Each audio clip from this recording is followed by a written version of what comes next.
Dunia hitam perskincarean Indonesia sudah sangat mengkhawatirkan, bahkan mengerikan. Bisa kita saksikan, bos-bos mafia skincare hidupnya hanya untuk flexing dan pamer harta kekayaan. Mengapa demikian? Karena memang mereka memperoleh kekayaan begitu cepat.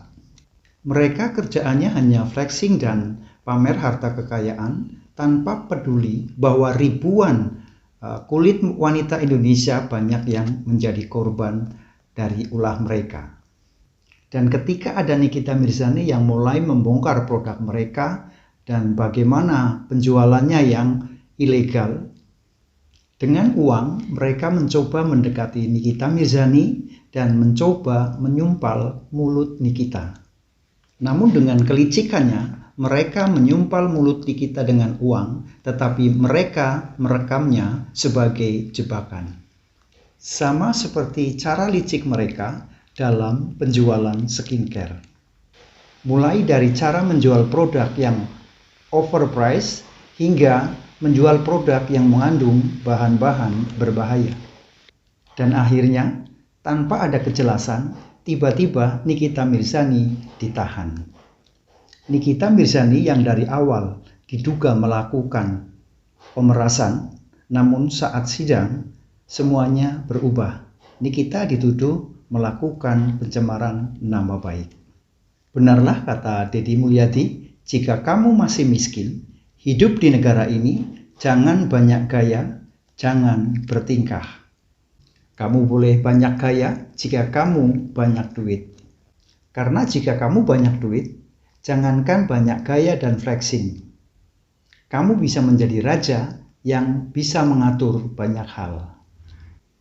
Lalu kasus ini akan dimenangkan oleh Nikita Mirzani atau oleh Reza Gladys? Sebenarnya untuk sampai saat ini, mereka berdua sudah kalah. Nikita kalah waktu dan pikiran karena sudah ditahan sebegitu lama. Sedangkan Reza Gladys sudah kalah uang. Entah seberapa banyak uang yang sudah dikeluarkan oleh Reza Gladys.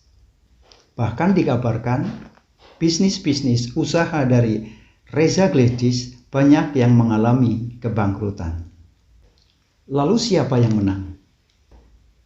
Yang menang adalah mereka-mereka yang selalu tepuk tangan, yaitu para dalang dan para rekening-rekening yang terbuka.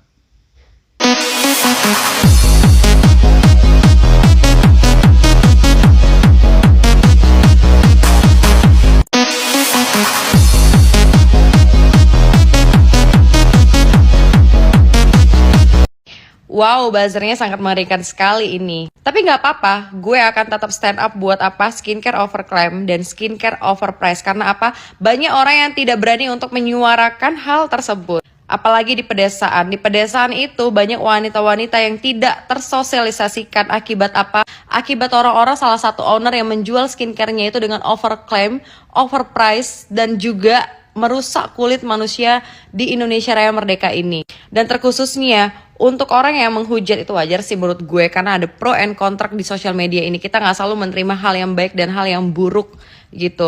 Semua orang punya jejak digital masing-masing, termasuk gue, termasuk kalian, dan termasuk semua manusia-manusia yang ada di dunia ini. Ada yang menyimpan jejak digitalnya dengan rapi, pasti akan kebongkar juga. Tapi gue di sini tetap untuk menyuarakan skincare overclaim dan skincare overprice, yang dimana itu salah satu ownernya dan banyak ownernya yang menipu masyarakat di Indonesia Raya Merdeka ini. Tapi korbannya tidak berani menyuarakan karena apa? Tidak adanya keberanian dan takutnya pada hukum di Indonesia Raya Merdeka ini. Thank you. Penjahat sebenarnya adalah pelapor itu sendiri.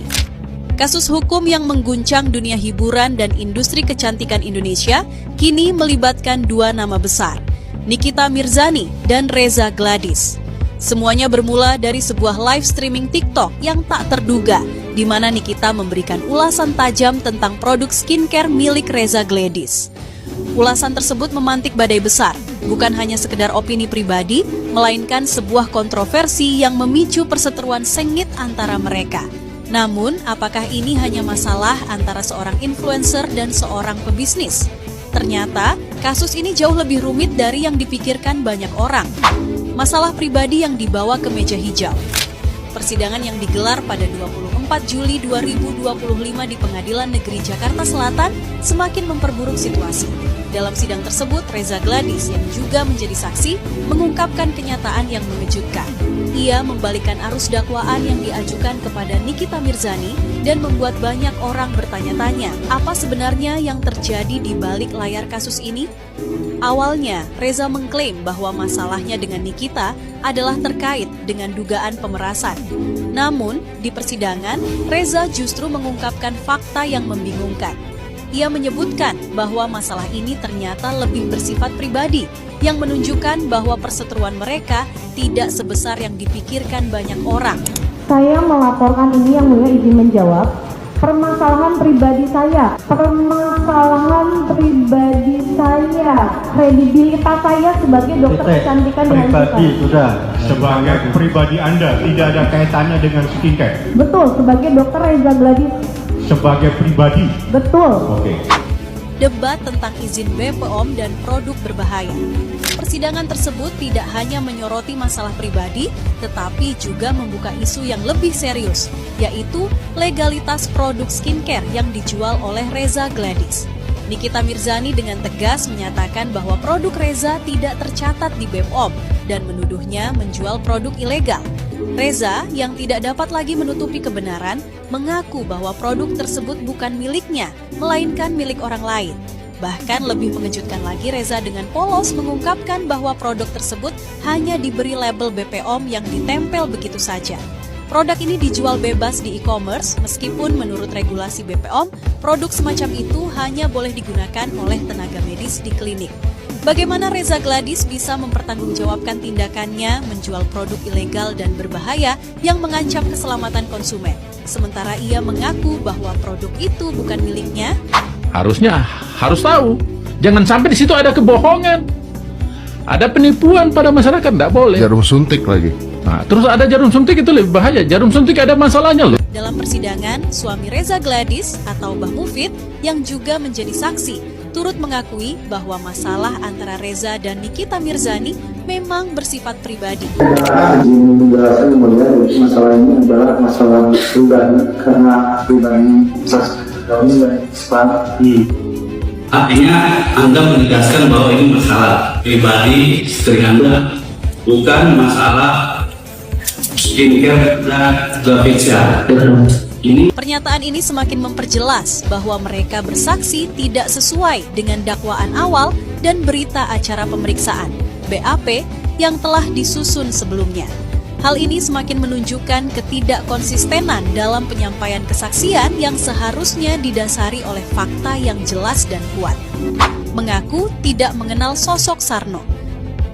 Satu pernyataan lagi yang sungguh mengejutkan datang dari Reza Gladys ketika ia mengaku tidak tahu siapa itu Sarno. Oke, selanjutnya yang dimaksud Sarno itu siapa? Saya tidak tahu. Oh, tidak tahu. Bagi banyak orang, pernyataan ini terasa sulit diterima dan tidak masuk akal.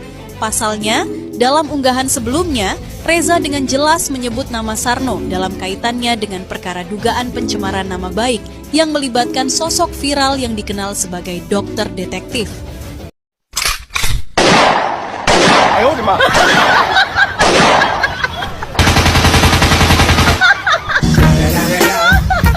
Anda abu-abu artinya apa ini abu-abu? Anda Coba tanyakan kepada terdakwa. Anda abu-abu apa?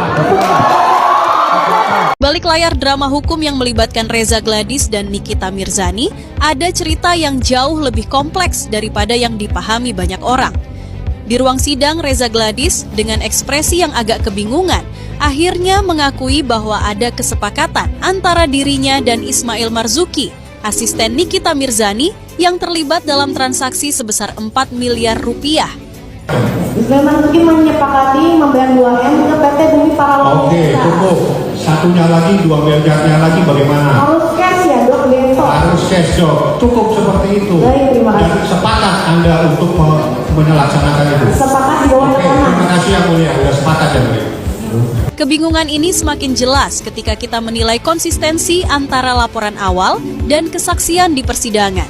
Reza, yang pada awalnya menggambarkan dirinya sebagai korban pemerasan yang dirugikan, kini mengubah arah cerita dengan mengakui bahwa itu adalah sebuah kesepakatan yang sah. Tapi untuk saat ini abang di posisi Reza Gladys atau Nikita bang? Nikita Mirzani. Besar itu, besar ya bang? Kita nggak bicara berandai dulu, tapi minimal ini adalah bagus, sinyal bagus untuk Nikita Mirzani. Dan bahkan harusnya dari awal juga jaksa mengizinkan penangguhan penahanan untuk seorang Nikita Mirzani seharusnya.